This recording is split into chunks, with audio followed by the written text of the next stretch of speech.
Well,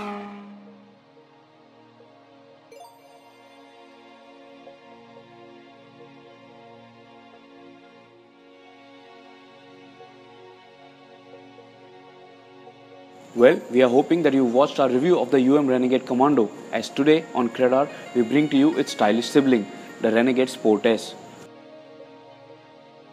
Now, the Renegade Sport S was also showcased back in 2014 at the Indian Auto Expo, and it caught the attention of the Indian audience instantly thanks to its uncanny resemblance to the Suzuki Intruder from the front profile.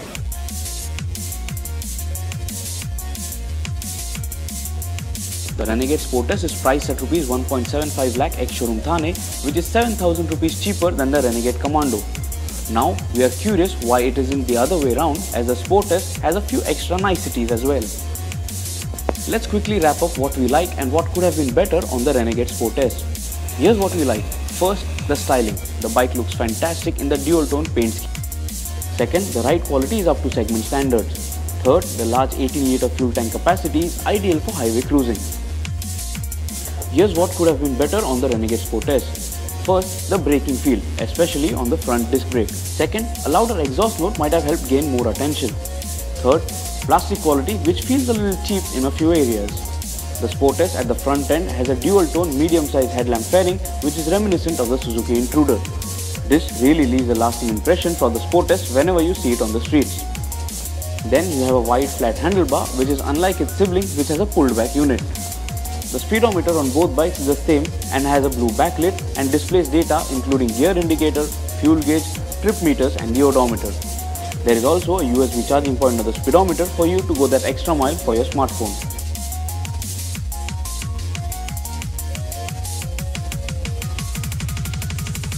The tank of the Sport, although looks similar to the Commando, does have a slightly different shape.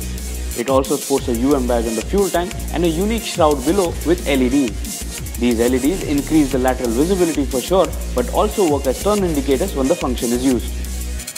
At the back, the tail lamp is the same, but the Sport S gets a new rear fender, which is shorter and has black plastic cladding around.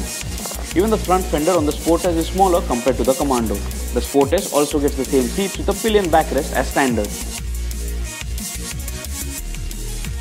One very useful part of the UM Renegade series are the rear view mirrors, which are placed ideally for visibility for all the action happening behind you. Powering the bike remains the same 279.5cc single-cylinder 4-valve 4-stroke liquid-cooled motor with fuel injection producing 24.8 bhp of power at 8,500 rpm and 23 Nm of torque at 7,000 rpm, which is now BS4 compliant as well and makes 1.2 Nm of more torque compared to the BS3 engine. Now, all cycle parts are similar to the Renegade Commando, and the engine performance along with the ride and handling remains identical for the Sport S. For looks alone, we really like the Renegade Sport S. It has enough detailing to stand out from other segment rivals like the Royal Enfield Clan, but has to go through its own test of time. While long-term reliability remains unknown, the Renegade series from UM are fairly decent and do deserve at least a thought when someone is hunting for a bike in this budget. Stay tuned to the CredR channel as we bring to you more two-wheeler content. Subscribe, like, share, comment. Until next time, ride safe.